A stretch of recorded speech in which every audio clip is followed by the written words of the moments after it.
Let's get started. So first of all, I have to apologize to the students in my class because we're still not done grading the midterm. We're hoping to be done with it today. I had hoped to be done with it before class today, and then I wanted to talk a little bit about it, but we're still not done, and it's my fault. There's one question though that's on the midterm that I wanted to talk about right now because it's a question that some people struggled with, and even though not all the midterm, even though we're not done grading it yet, and not everybody has their midterm back yet, I still thought it would be a good idea to talk about this one, just because I feel like this is a very fundamental thing, where if you don't understand this one thing, then it's going to hinder your understanding of other things in the course. So let's talk about it. So the question on the midterm was essentially, what do you use a physical clock for in distributed systems, and what shouldn't you use a physical clock for in distributed systems? So, so physical clocks.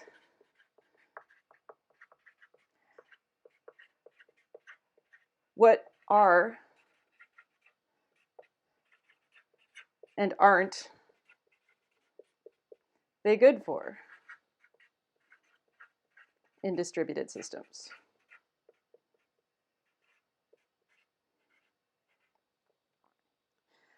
So we talked about two kinds of physical clocks, if you recall. We talked about time of day clocks, and we talked about monotonic clocks. Those are both physical clocks. So time of day and monotonic clocks both fall into the category of physical clocks,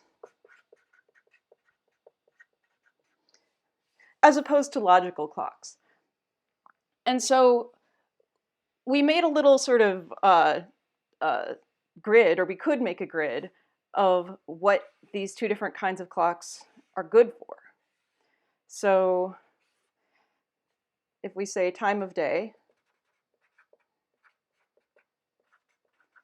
and monotonic,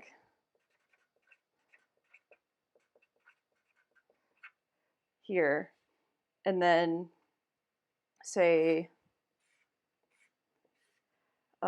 marking points in time,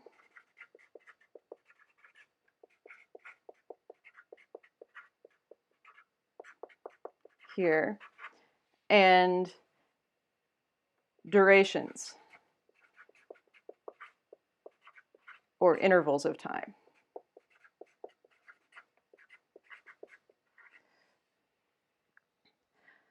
So let's talk about time of day clocks first. Time of day clocks are bad for marking durations or intervals of time. They're bad for marking durations or intervals of time because they can jump around. So if you want to measure 5 seconds, and you're doing that by measuring the current time of day time, and then measuring the current time of day time later, and seeing that 5 seconds went by, you can't accurately measure that 5 seconds went by subtracting one time from the other, because that time of day time could change due to things like leap seconds. So that's no good. As far as marking points in time, time of day times, or let me put a sad face here actually. So time of day times might be okay-ish for marking points in time, but they're really not good for marking points of time in distributed systems because processes don't share a time of day clock. So at best, this is like a neutral phase here. Monotonic clocks are great for measuring durations or intervals because they only go forward. But monotonic clocks are no good for marking points in time because the value of a monotonic clock isn't comparable between machines. Recall that a monotonic clock is something like a counter that counts up the milliseconds since your machine started. According to the POSIX standard, I was looking at this yesterday, the POSIX standard says that, that a monotonic clock counts forward from, quote, some unspecified point in the past, unquote. So whatever it is, it's not going to be comparable to what your neighbor's machine's monotonic clock says. So monotonic clocks are no good for marking points in time because whatever point in time you have on your monotonic clock is going to be meaningless to everyone else. So there's our picture. So these are the two kinds of physical clocks, time of day and monotonic. We got sad faces here. We got a neutral face here. The only happy face we have is right here. So this is what I was expecting you to say. And in particular, what do we use monotonic clocks for in distributed systems? Timeouts. We use them for implementing timeouts. So timeouts are essential in distributed systems, as we've been talking about. If you need to do failure detection in Paxos, if a proposer needs to decide, oh, I haven't heard back from enough acceptors yet, so maybe I should send out a new higher proposal number. And you're going to need to use timeouts on the assignment that you're implementing now in order to detect when a replica is down. So timeouts. That's what you should use physical clocks for. And it's a good idea to use monotonic clocks for them, because otherwise you might run into issues with measuring a length of time that you didn't intend to measure. So that's what physical clocks are good for. In terms of what physical clocks aren't good for, really the thing that I was looking for here was physical clocks are unsuitable for measuring order of events.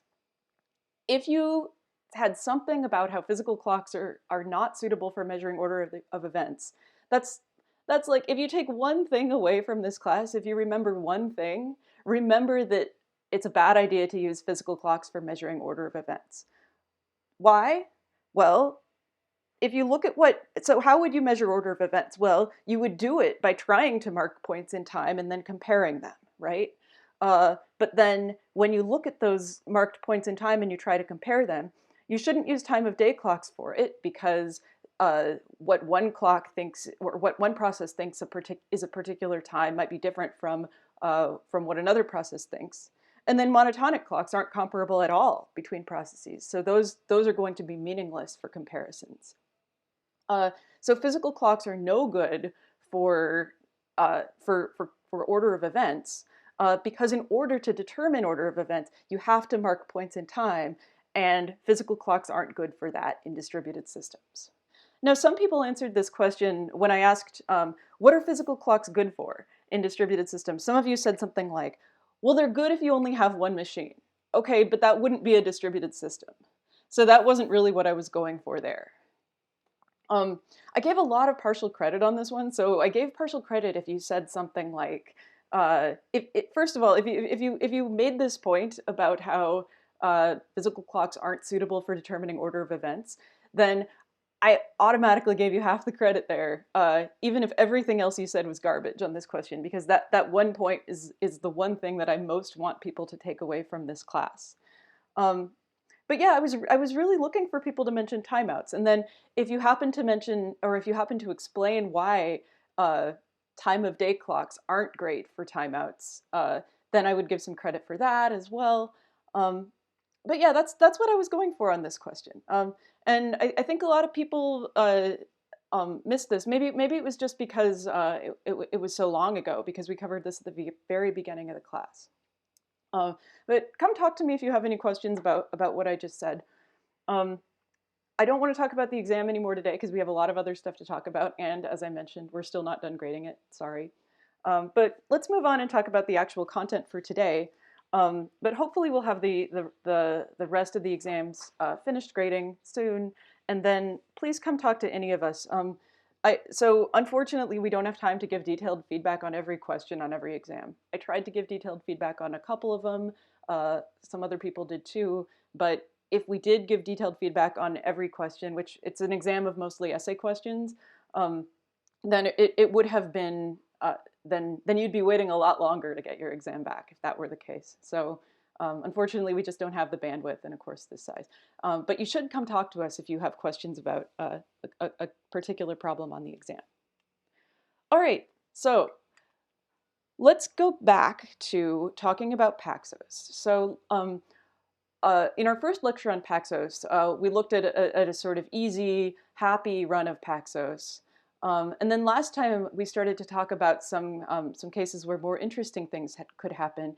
And that sort of led us into talking about this situation where you could have multiple proposers, And we began to anticipate in the questions that people were asking last time how that could lead to problems.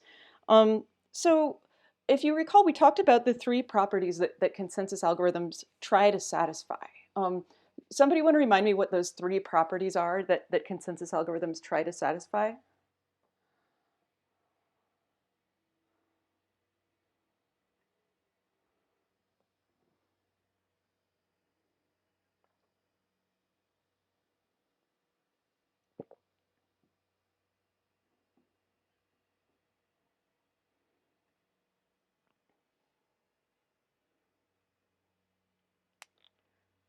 Okay, integrity.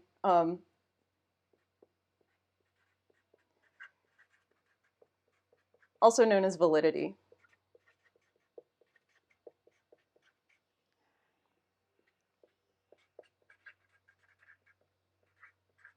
Termination and agreement.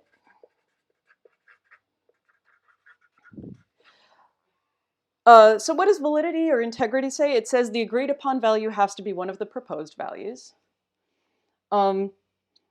Agreement says that the values actually agree. And termination says that the algorithm terminates. Every line coming out of the consensus box will have a value on it.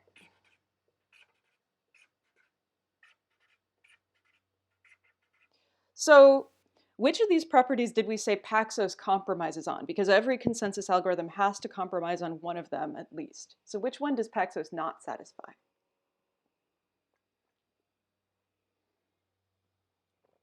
Termination, yeah. So a run of Paxos might not terminate. So now that we've talked about the full Paxos algorithm, you might start to have a sense about what kind of a situation would lead to Paxos not terminating. And in a nutshell, it's a situation where you have different proposers contending with each other forever.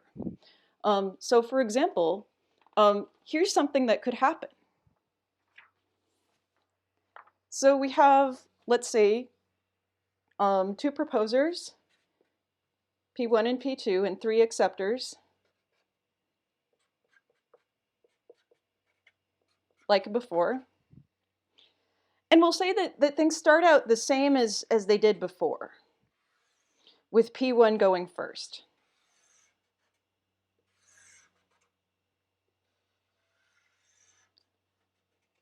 So P1 will do its thing. It'll send its prepare message to a majority of acceptors.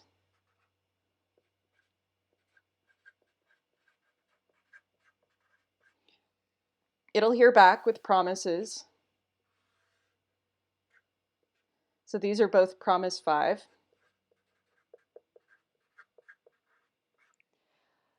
And let's say that over here, P2 sends, let's say that it sends prepare 6.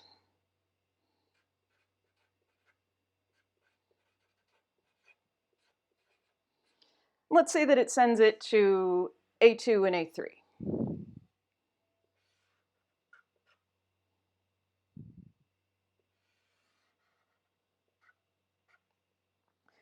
So A3 is going to respond with promise 6.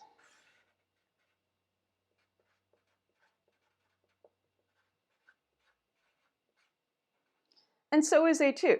So A2 promised 5 back here, but all that means is it's promising to ignore requests that have a proposal number lower than 5. So there's nothing stopping it from also promising 6 over here. So here's its promise 6. This caption corresponds to both of these arrows here. So then P1 gets around to sending its accept.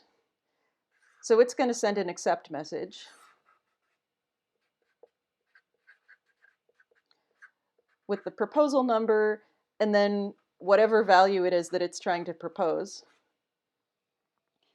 And that message is going to get here, and it's going to be ignored on acceptor 2, right? Because acceptor 2 has promised 6, which means acceptor 2 has promised to ignore all requests that have a proposal number lower than 6.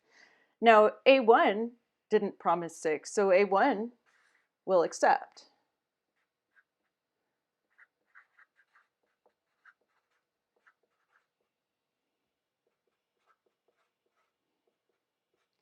But P1 will be sitting there waiting to get accepted messages back from a majority of acceptors, and it won't ever get them. So it'll time out, it'll try again. So maybe now it sends a prepare 7.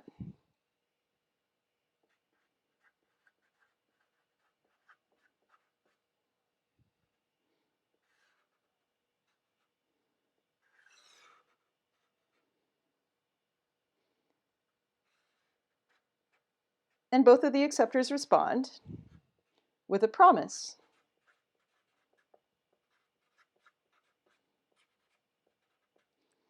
Okay, over here on P2, it got its promise from the majority of acceptors here. So now it wants to send its accept message. So it sends its accept message here of 6 and whatever value it is that it wants to propose.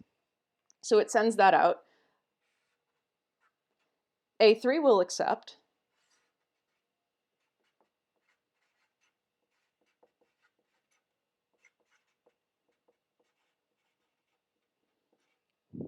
But if that accept message hits over here on A2, after A2 has already promised 7, then this will be ignored. So here's our ignored messages. And now P2 will time out here, waiting to hear from a majority of acceptors. And this could go on forever. So in this case, neither P1 nor P2 is able to get a majority of acceptors to respond to their accept messages. Somebody asked, wasn't A2 supposed to send an accepted message to P1 here? Well, it can't here because it promised 6 already. So a promise means I promise to ignore all messages that have a proposal number less than 6. So it has to ignore this message coming in here because that message has a proposal number of only 5. So consensus is never reached here because there's no point where a majority of acceptors send accepted messages for a particular value in a proposal number. I happen to do this here with 3, but A3 actually wouldn't even have to be involved in order for there to be non-termination. You could just have a run where P1 and P2 are both just communicating with A1 and A2, and the messages still land in just the wrong order so that all the accept messages get ignored. So here's a question for you. All of this non-termination badness seems to come up as a result of having multiple proposers. Okay, so why not just have one proposer? Why do we have to have 2 proposers?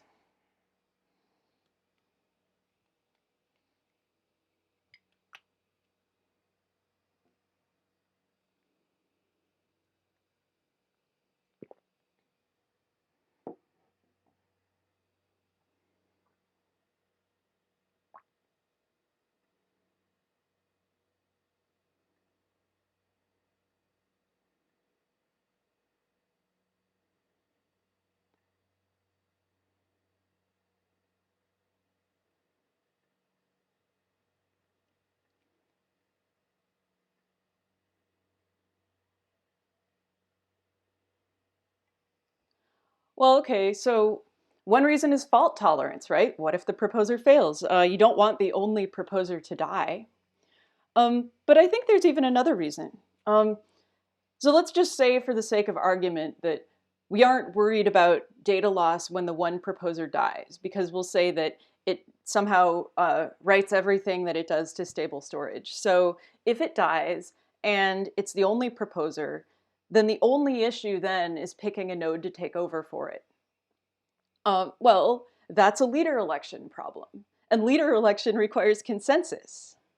And so if you wanted to require there to be exactly one proposer, and you tried to use Paxos to try to figure out who that proposer should be, Paxos might not terminate. So you can't require that there's only one proposer because then your consensus algorithm would depend on a consensus algorithm. This is actually what some consensus algorithms do. They have a phase where they elect a leader. And then that leader election process requires consensus. And then once they've elected a leader, that leader proposes values. And then that is more straightforward because they don't have to reason about this case where they have multiple proposers. But leader election itself could be non-terminating. And so they don't get around the non-termination problem. So last time I mentioned that it might make sense for some consensus protocols. Actually, I don't remember if I really talked about this, but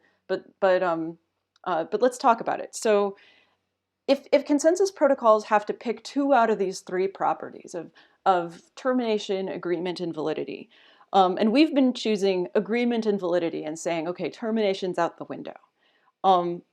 But would it ever make sense to pick a different combination?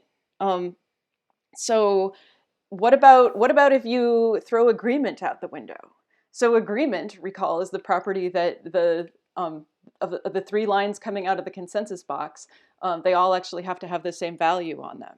So would it ever make sense to sacrifice that? Well, before I said no, right? Because that's the whole problem that we're trying to solve. But it might actually make sense for some consensus protocols to choose termination and validity and compromise on agreement. And leader election could actually be a case of that. So maybe you're okay with actually having multiple leaders chosen by a leader election protocol, as long as it terminates. So a thing you could actually do is use a leader election protocol that doesn't satisfy agreement, but does satisfy termination and validity, and use it to pick who should be the proposer for a run of Paxos. If it happens to pick multiple nodes sometimes, then that would be okay, because Paxos still works when there are multiple proposers. And if it still picks a single node most of the time, then great. So this is a good lead-in, actually, to the next thing that I want to talk about, which is called Multi-Paxos. So we have been talking about using Paxos to decide on a single value. That's what Paxos does. It decides on one value. So if you want to decide on a sequence of values, you have to run Paxos again. Well, it turns out that deciding on a sequence of values is a really common thing to want to do. So for example, when I put all those problems on the down that all boiled down to consensus, one of those problems, if you recall, was the problem of totally ordered broadcast. So totally ordered broadcast is the problem of making sure that a bunch of processes all deliver the same messages in the same order. So that's essentially the problem of getting consensus on what message should be first, then getting consensus on what message should be second, and then getting consensus on what message should be third, and so on. So totally ordered broadcast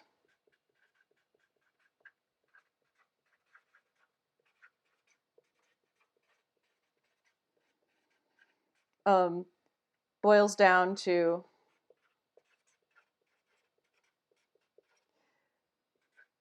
repeated consensus on single values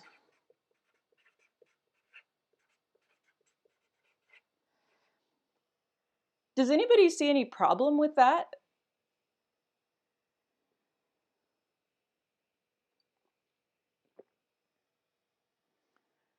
Why might that not be great?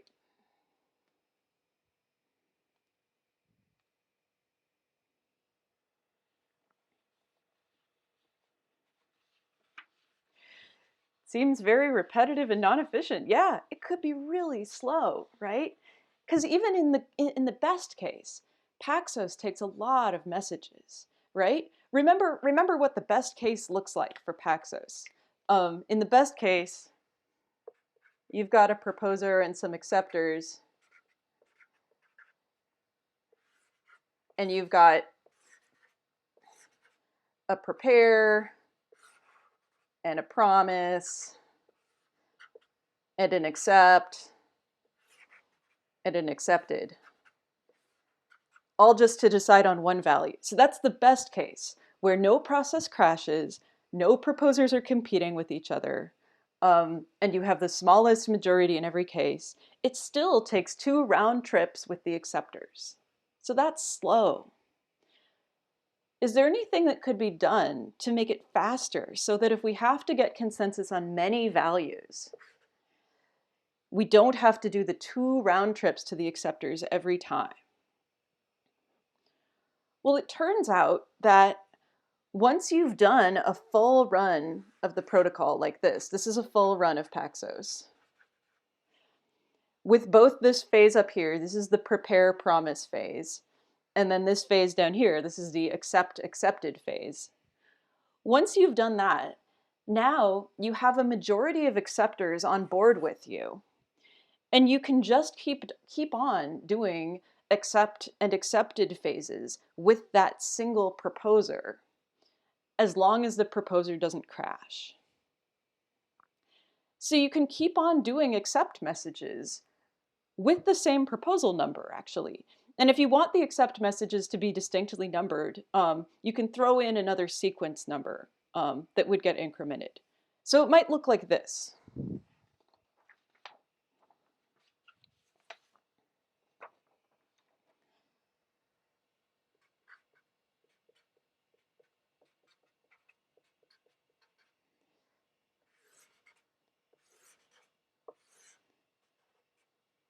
Let's just talk to A1 and A2 for now. So let's say proposer 1 sends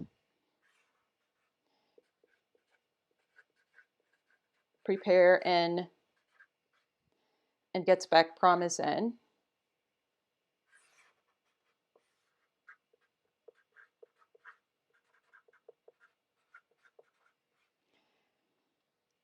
So now they have to do the second phase.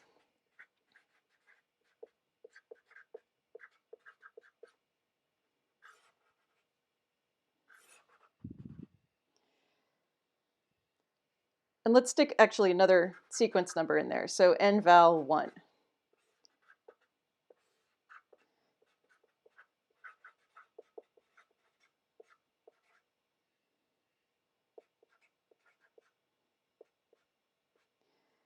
And now they can do another accepted phase.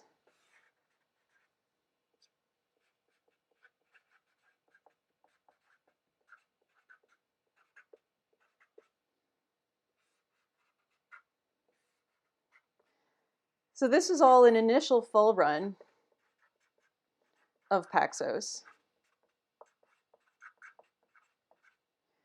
And then this is just the second phase again.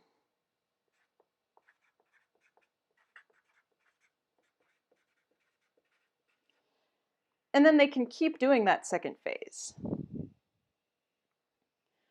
And this is what's known as Multipaxos.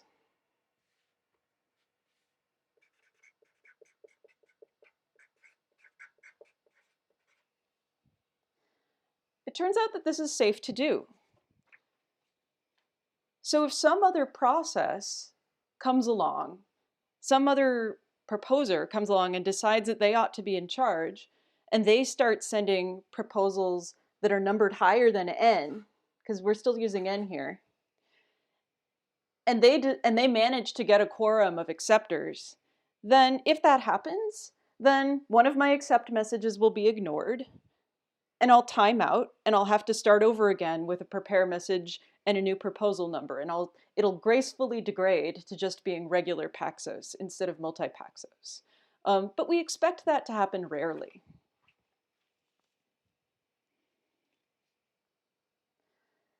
So it turns out that this problem of having to decide on a sequence of values is pretty common. I mentioned that this is what totally ordered broadcast has to do. And so one way to think about this is that the sequence of values that we're deciding on is like a log of events on each process. So if you can think of each process as having a bunch of slots,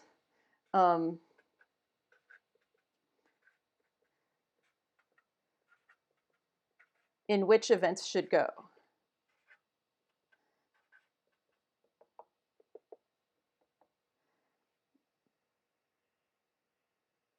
And the consensus problem is then for everybody to agree on what goes in slot 1, for everybody to agree on what goes in slot 2, for everybody to agree on what goes in slot 3, and so on. So this is a case where you would want to have consensus. So if you have several events, say A, B, C, and so on, you would want everybody to agree. And maybe event A arrived at this process first, but event B arrived at this process first. So then a round of consensus could happen where these different processes are proposing the events that they think should go in slot 1. So the events don't actually take effect on these processes until it's been agreed what should actually go in the first slot. So they might run consensus, and maybe B wins, but that's okay. They all agree that B goes first, and then B is out of the list. So then another round of consensus happens, and maybe A gets agreed upon that time, and then C gets agreed upon that time. So it turns out that many production implementations of Paxos actually turn out to be multi-Paxos because one of the most common uses of consensus is to have this sort of agreement on a sequence of values. Okay, so I've been saying over and over that consensus algorithms can't provide all three of agreement and validity and termination. But also that can't really be the whole story because here's a consensus protocol. Have one acceptor. Proposers propose values to the acceptor picks one and broadcasts it to everybody. Done. It meets all the criteria. Why can't we just do that?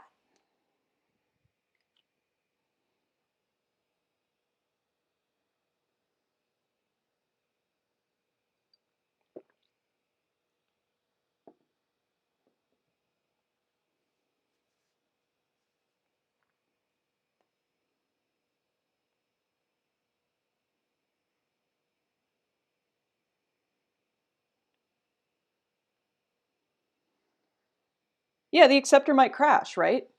We want to be able to withstand some degree of processes crashing. So the actual impossibility result, the FLP result that we talked about, is that you can't provide all three of agreement, validity, and termination in the crash fault model.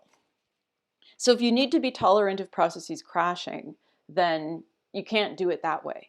Consensus protocols tend to be designed in a very defensive way so that they'll be as robust as possible to crashes. And that's part of the reason for all the complexity in Paxos. So although we can't get around this impossibility result in a situation where processes crash, we can try our best to make things work out most of the time. Okay, so we can't just have one acceptor because it might crash. In the examples that I've been using, we have three acceptors typically. So if we have three acceptors, how many of those can crash?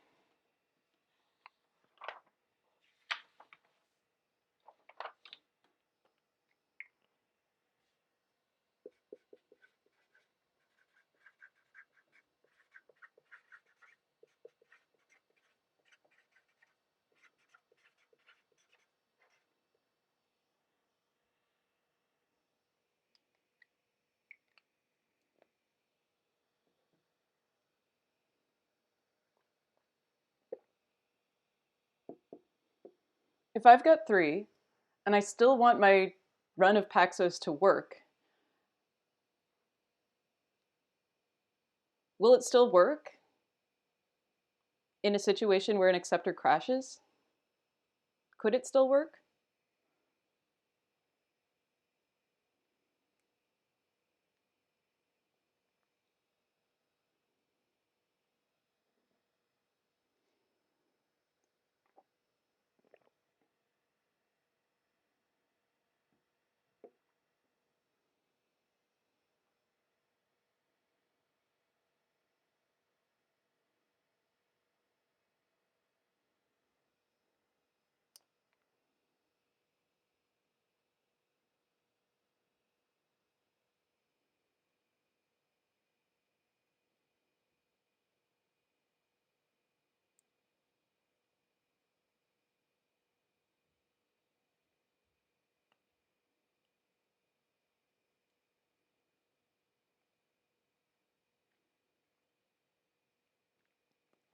So somebody says no. So if we have 3 acceptors, 2 is a majority of 3, right? So if you have 3, and everybody knows that you have 3 and that 2 is a majority of 3, but 1 has crashed, then that's still a majority, right? So if you have 3, you can tolerate having 1 acceptor crashing and still have the algorithm work. It might not be great then, right? Then you have no more room for acceptor crashing. But at least you can tolerate 1 acceptor crashing. How about if I have 5 acceptors? How many can crash?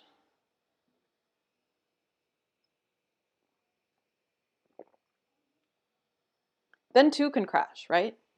So in general, you can handle a minority of the acceptors crashing. So if F is the number of crashed acceptors that you want to be tolerant of, so if F is the number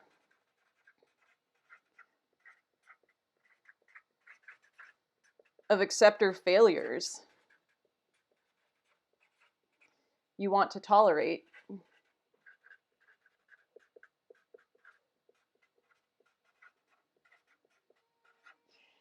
you need 2F plus 1 acceptors in all.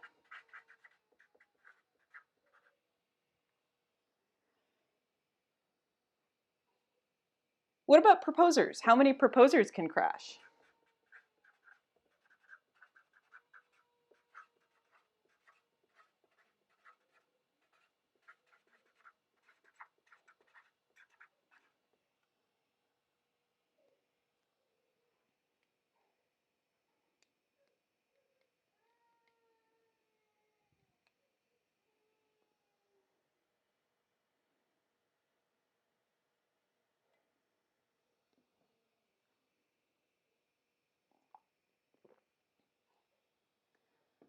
Well, if all the proposers crash, that's clearly not okay, right?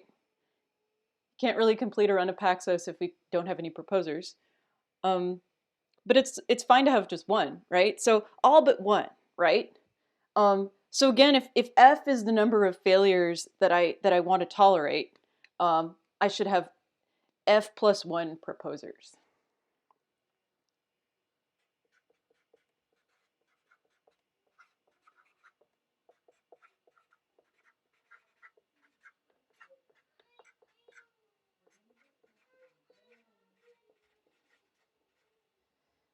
So if F is the number of proposer failures that you want to tolerate, you need F plus 1.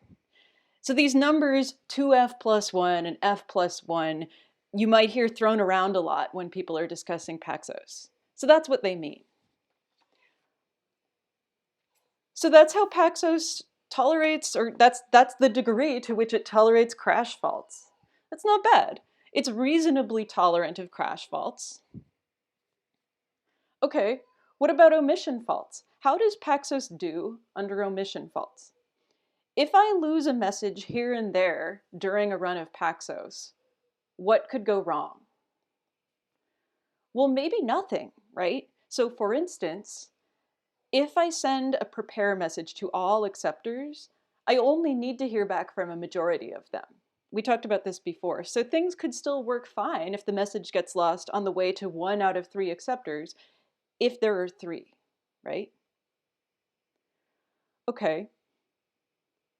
Well, what if I send a prepare message, and what if all of my messages to acceptors got lost? Say for a particular prepare message, someone yanked out the network cable, and so they all get lost. Then what do I do? I'm the proposer. What do I do?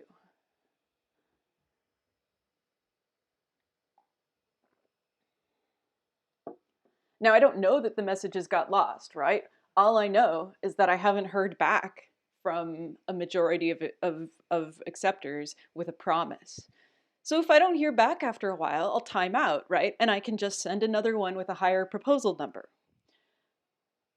So Paxos does okay under omission faults too. It might not terminate, but then it might not terminate anyway, right?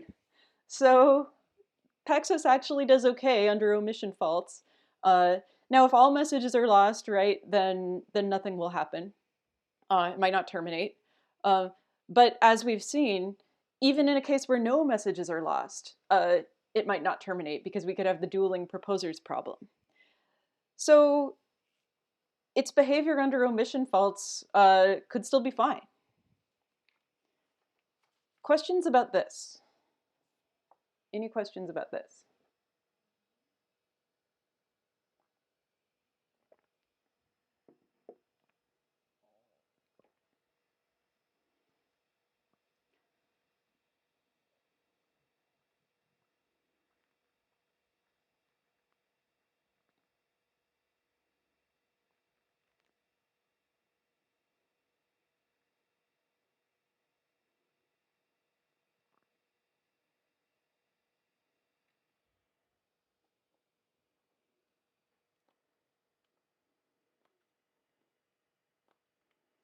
Okay, so I want to spend a little bit of time talking about other consensus protocols, really very little time. We aren't going to discuss any of them in detail because my thinking is that now that we've spent like a week talking about Paxos, if you care about these other protocols, you should be pretty well equipped to go out and study them on their own. But I want to at least mention their names. So here's a few consensus protocols that you might want to be aware of, other than Paxos.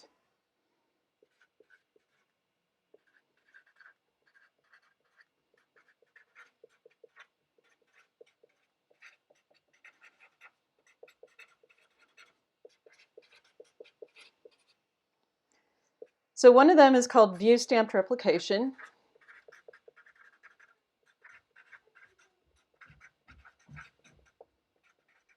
Or VSR. This was the work of Brian Oakey and Barbara Liskov.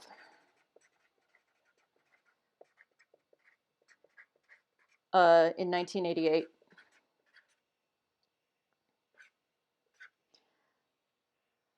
Another one is ZAB, which was done at Yahoo Research in the late 2000s.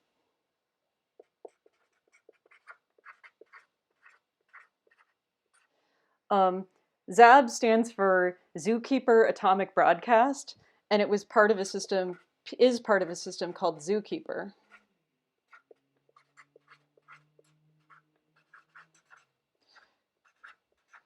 Which distributed systems, which is open source software, distributed systems often use for configuration management. So configuration management involves consensus. So they have a protocol called Zookeeper Atomic Broadcast that's a consensus protocol, and they published a paper about it. And then a recent one is Raft.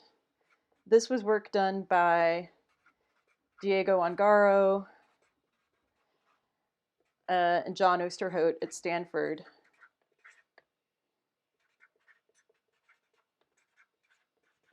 In 2014.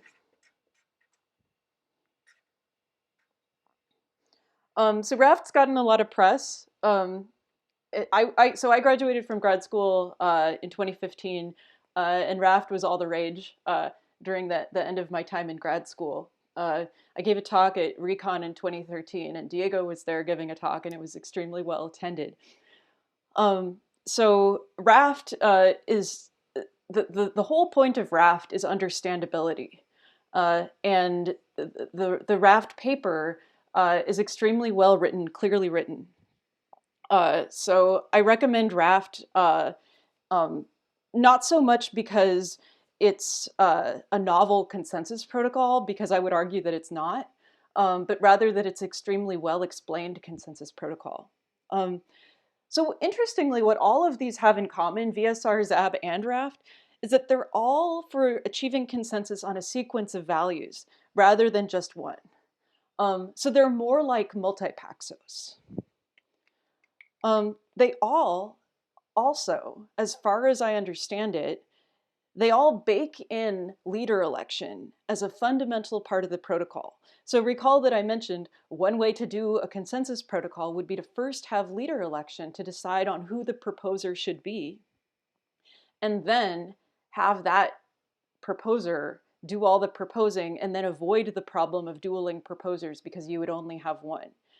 This doesn't get around the non-termination issue because the leader election itself could fail to terminate, or if it didn't fail to terminate, if you compromise on agreement rather than on termination, then you could end up with two leaders, and then you would have dueling proposers anyway. So all of these protocols bake in leader election as a fundamental part of the protocol. And this is part of the reason, perhaps, like, so for Raft, for instance, if you read the Raft paper, you'll see that it does leader election. And then from that point onward, that elected process is what gets to, is the only one that gets to propose values. This is as opposed to what we looked at with Paxos. It still works when you have multiple proposers, so you aren't required to do leader election. Also, I mentioned, so they're all for achieving consensus on a sequence of values, which is perhaps one of the most common use case for using Paxos in the real world. So they all optimize for that common use case. So Raft in particular is for this case of when you want to, as we talked about a second ago, when you want to have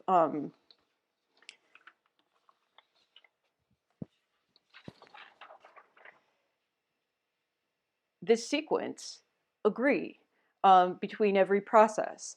And you could think of each of these as being a sort of log of the events that have taken place, right?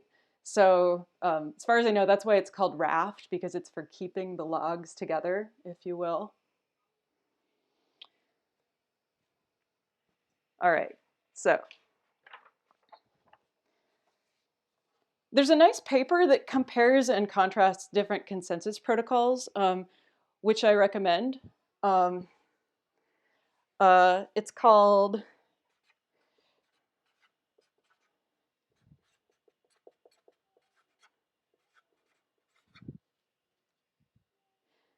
Vive la différence. Paxos versus Viewstamped Replication versus ZAB.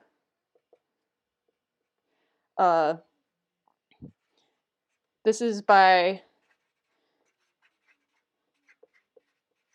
Van Rennes, Scheiper, and Schneider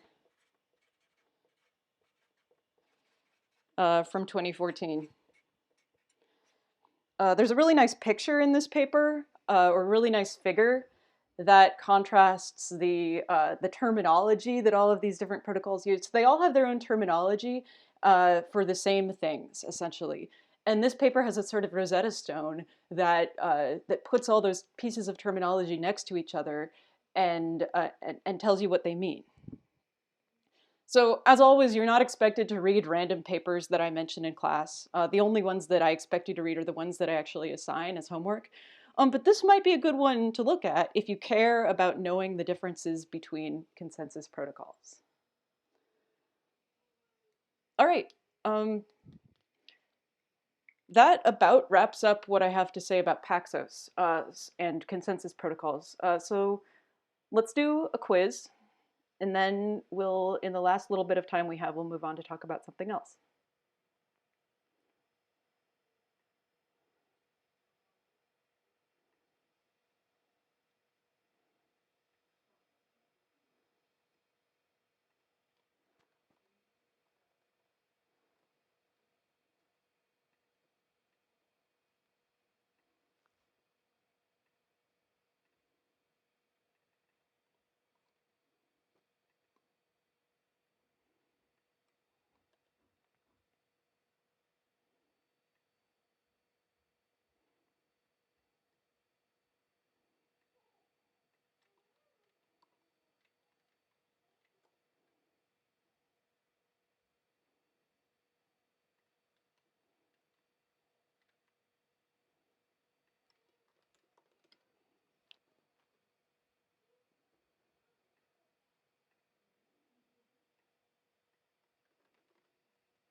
So there's a question about Multi-Paxos in chat.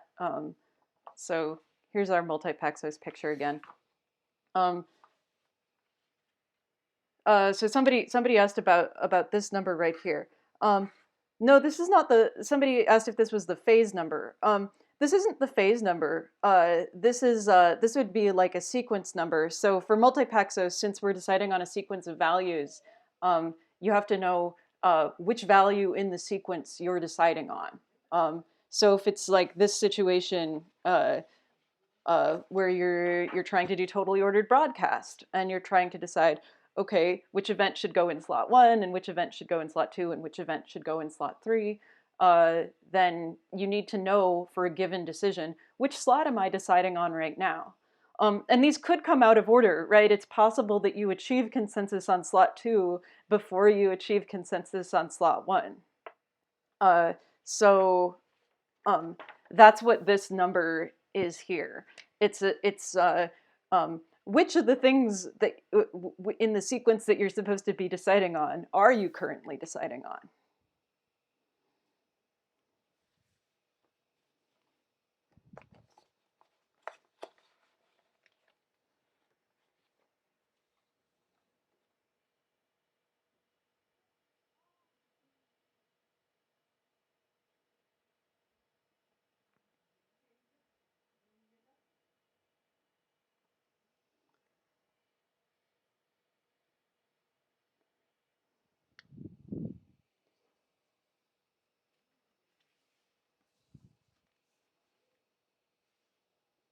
All right, we'll wait just a moment longer for answers to the quiz to wrap up.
Okay. Last thing I want to talk about.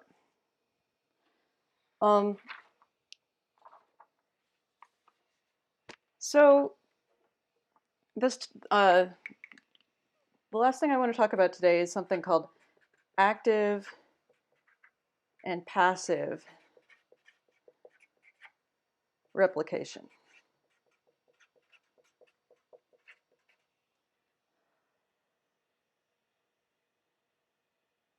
So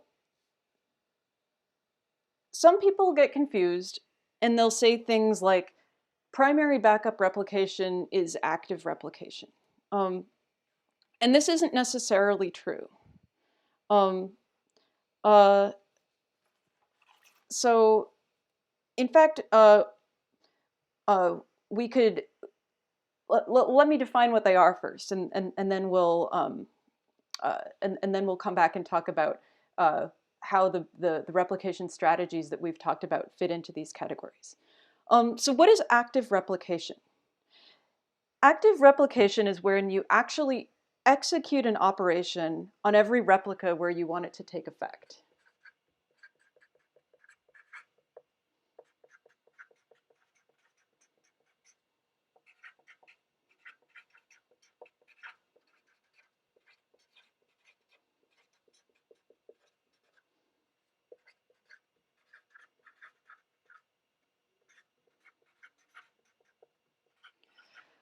So let's say that we're doing primary backup and we have a replicated bank account. So we have a client, and we have our primary and our backups.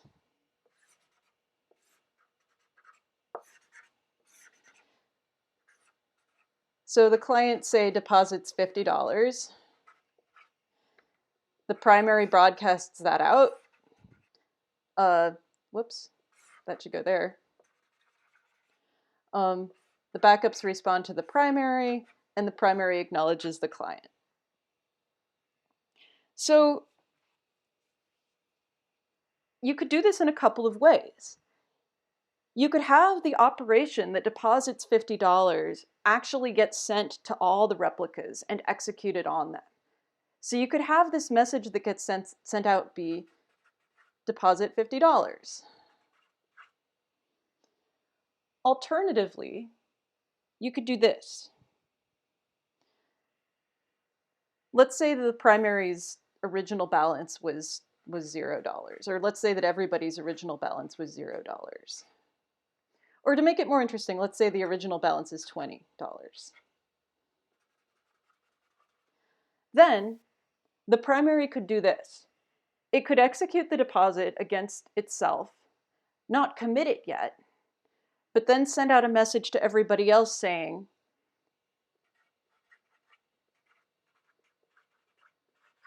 the new balance is $70. Then they would both acknowledge and say, okay, the new balance is $70. So here, only the primary actually executes the deposit operation, and then it sends a state update to the backups. And that would be called passive.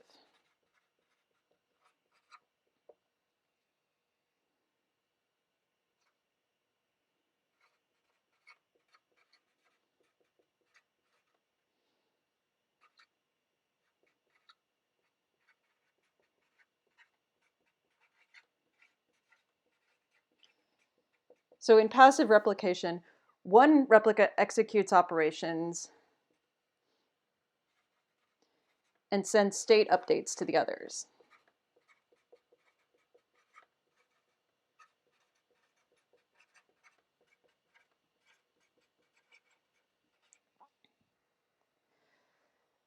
So notice that either way, it's primary backup, right? It still uses this pattern of client talks to the primary broadcasts the backups, backups acknowledge the primary, and primary acknowledges the client. But passive and but this primary backup approach could be done in either the passive way or it could be done in the active way. Under what circumstances would you choose to do one of these over the other?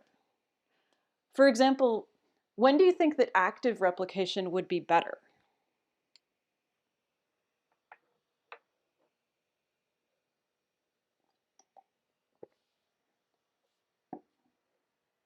Any thoughts on that?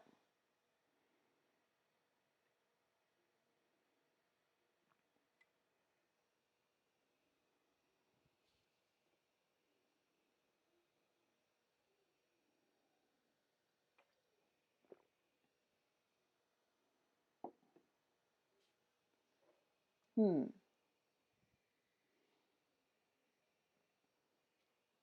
suggestion is that active replication would be better for a write operation. Well, so for a read operation, nothing has to go to the backups, right? So any sort of operation where you have these messages going sent over here to the backups is going to be a write operation. But are there some kinds of write operations where active replication would be better? Yeah, so I would argue if it's a case where the updated state is large and that message would take a lot of bandwidth to send, then that would be a case where passive replication or might be where you might be at advantage, or excuse me, at a disadvantage if you did passive replication. Because if the updated state is large, like let's say the operation is something like increment everybody's, like let's say instead of just one bank account, let's say there are 1 million bank accounts, and let's say the operation is increment everybody's bank account by 1 cent. Well then, you would have this gigantic state change, right? And then you would have to send that gigantic state change to everybody, using up a lot of bandwidth. Whereas you could send this nice compact message of update everybody's bank account by 1 cent, and then execute it individually on each replica. So that would be active. So if the updated state is large, passive replication might not be such a good way to go, and active replication might be the right way to go. On the other hand, passive replication might be better in cases where the computation is really expensive to do. So you might want to avoid having to do it all those times. So somebody just mentioned in chat, wouldn't it be better to have one process do the work and have others receive the results of doing that work instead of having to repeat the work? So if the computation is expensive, then it's probably better to go with passive replication. Or if it somehow depends on the local process state, like if you want the computation to do something that depends on something that is unique to each of these, right? Like if the computation needs to use randomness somehow, then if you try to randomly generate a number on each process using active replication, right? If you're executing this operation, then that would be bad, right? Because you would end up with a different result on each one, and they're supposed to be replicas, right? So somebody just asked in chat, so active is better for a large amount of data? Well, it depends, right? So active is probably better if the result of updating the state would require you to send this really big state update out, because then sending the state update out would be really, really expensive. So I don't know necessarily what you mean by large amount of data. So active replication is a synonym for what's known as state machine replication.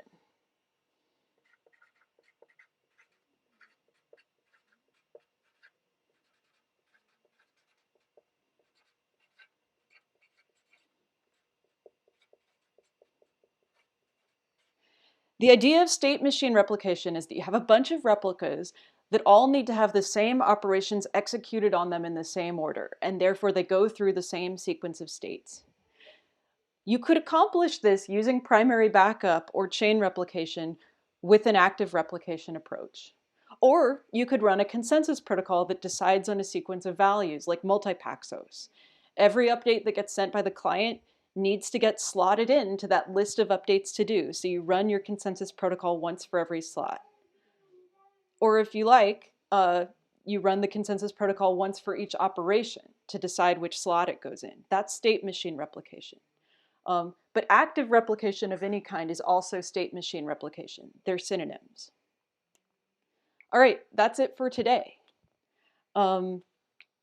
Next time, we're going to talk about replica conflict resolution. So I'll see you next time.